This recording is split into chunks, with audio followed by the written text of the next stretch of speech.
Novo fundo de fundos chegando ao mercado de fundos imobiliários. Dessa vez quem está chegando agora é o DVFF11, fundo esse que será gerido pela Devan Asset, mesma gestora do fundo DEVA11, que muitos de vocês já devem conhecer, fundo de papel gerido pela Devan, e que agora está trazendo para complementar sua prateleira no mercado de fundos imobiliários o DVFF11, que será um fundo de fundos com estratégia um pouco diferente do que a gente está acostumado a ver no mercado de fundos imobiliários, que vai alocar os fundos em sua carteira baseado em uma estratégia quantitativa. Você já ouviu falar nesse tipo de estratégia? Ela é bastante interessante, a gente vê muito no mercado de fundos multimercado e de fundos de ações, e que agora a Devan está trazendo para o seu novo fundo de fundos. E tudo isso a gente vai ver no vídeo de hoje.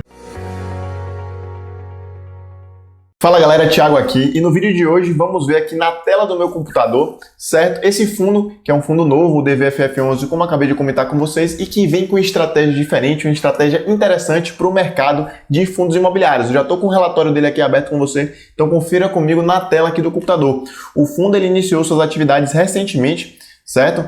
Foi agora em abril de 2021, naturalmente passa-se o mês de maio, e agora em junho eles divulgaram o relatório, certo? Que é o relatório que vocês estão vendo aqui comigo. E como eu comentei com vocês já, é um fundo que ele tem como objetivo realmente estar comprando cotas de outros fundos imobiliários e também vai ter alguns CRIs em sua carteira para aproveitar da expertise que a Devan tem realmente nesse mercado de crédito privado, tá bom? Então vamos lá. Aqui ele já fala um pouco para a gente da segmentação atual da carteira, que é 52% alocada em cotas de outros fundos imobiliários, 37% em CRI e 11% em caixa. Essa é a segmentação atual, esse é o retrato agora do que aconteceu no mês de maio com o fundo. No entanto, ele já deixa claro no lado que a segmentação ideal em desenvolvimento no fundo, ou seja, quando o fundo realmente começar a ficar mais bem estruturado, eles querem ter esse reflexo aqui, que é o quê? A partir de 60% em cotas de outros fundos imobiliários, certo?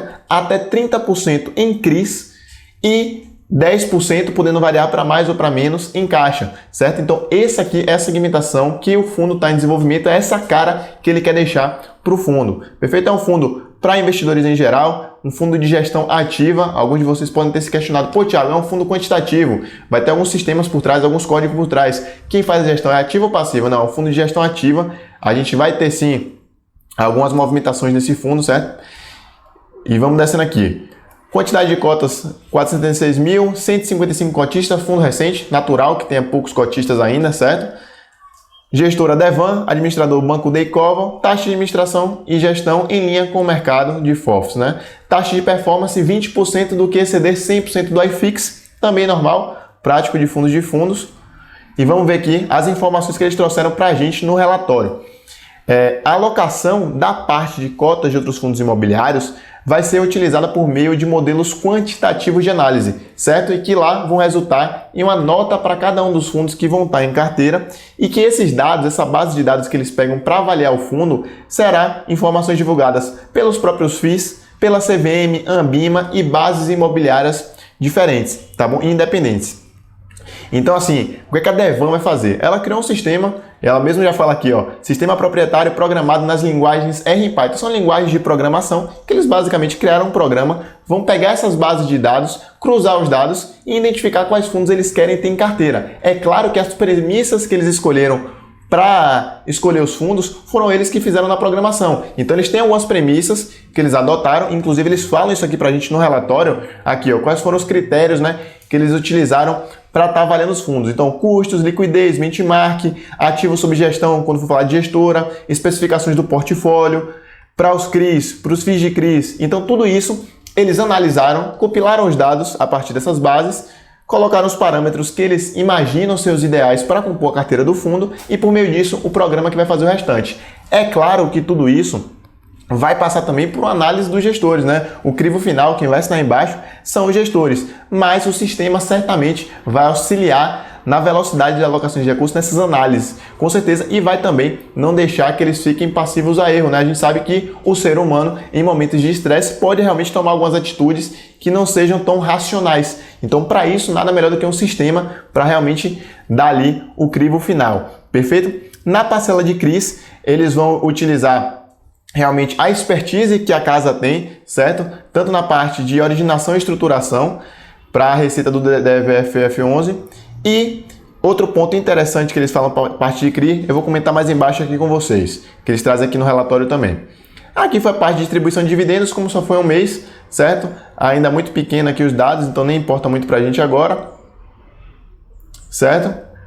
E vamos ver aqui, ó, os comentários que eles fizeram por setor, né? O que é que acontece? A parte de fundos a parte que eles vão comprar cotas de outros fundos, ele já tem aqui pra gente a alocação por segmento de cada um dos fundos imobiliários. Então, como você pode ver, 31% está em recebíveis, está em fundos de papel. E eles citam aqui pra gente que eles estão realmente enxergando algumas oportunidades ainda nesse mercado, certo?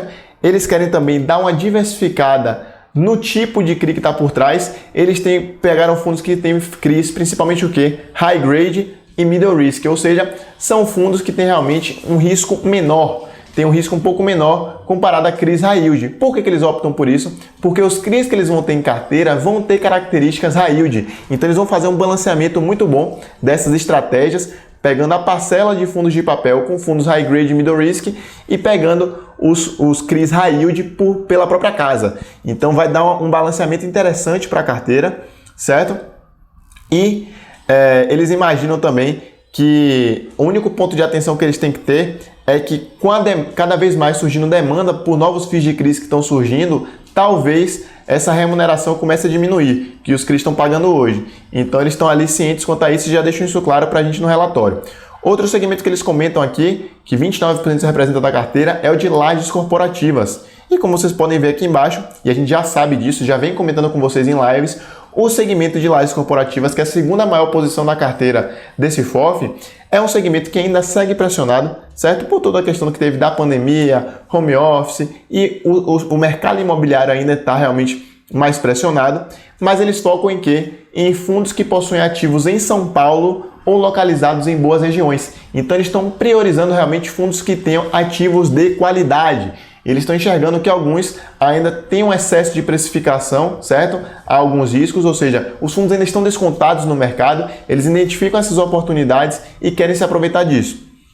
No segmento de logística, era um setor que eles não tinham foco de alocação, mas que eles viram que no final ali do trimestre houve algumas correções, principalmente no segmento de logística também, e que eles identificaram com algumas oportunidades. É um segmento que, sem dúvida nenhuma, dentre os que existem hoje no mercado de fundos imobiliários, é um dos que está mais esticado, é o segmento de logística, mas que eles estão enxergando sim com algumas oportunidades e não querem deixar de se aproveitar disso.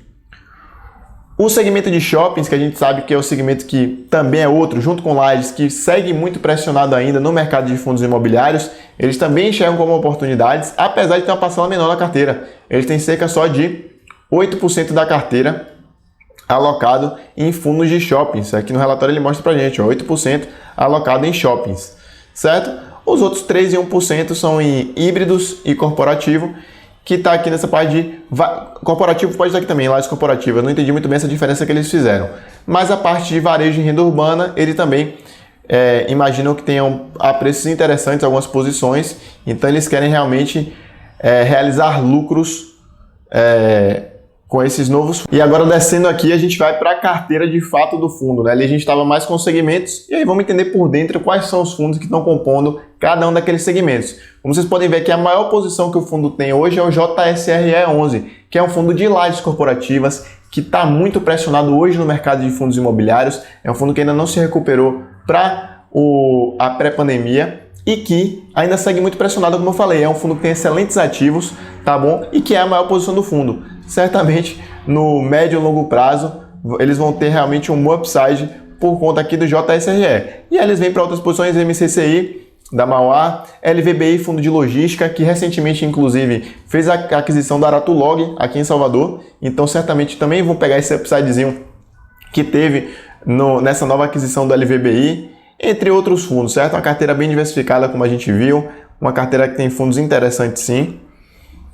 Aqui, ó, HGRU, para pegar ali a parte híbrida, certo? Principalmente focado em varejo e renda urbana. E aqui a carteira de CRIs, certo? A carteira de CRIs, como você pode ver, é composta por poucos CRIs, não tem muitos CRIs, mas é só 30% da carteira, certo?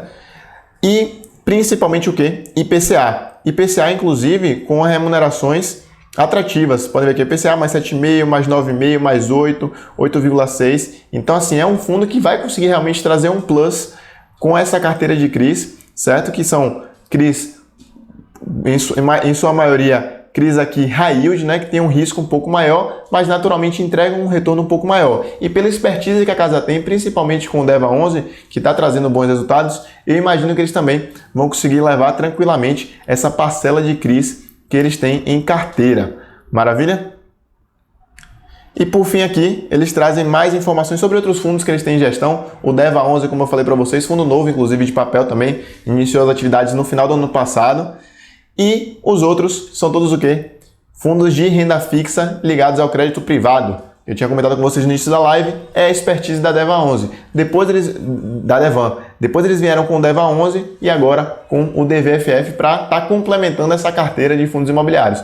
Vamos entender mais para frente o que é que a DEVAN ainda vai nos trazer para esse mercado. Perfeito? Então, basicamente, galera, o vídeo de hoje é esse, tá bom? Espero que você tenha gostado. Deixa aqui nos comentários se você acha interessante essa estratégia de você ter um fundo quantitativo em sua carteira, um fundo que boa parte das decisões vai ter tomada por um programa, e se você quer ter também o DVFF11 em sua carteira, se você gostou da estratégia. Então deixa aqui nos comentários, deixa seu like, compartilha com seus amigos e até o próximo vídeo.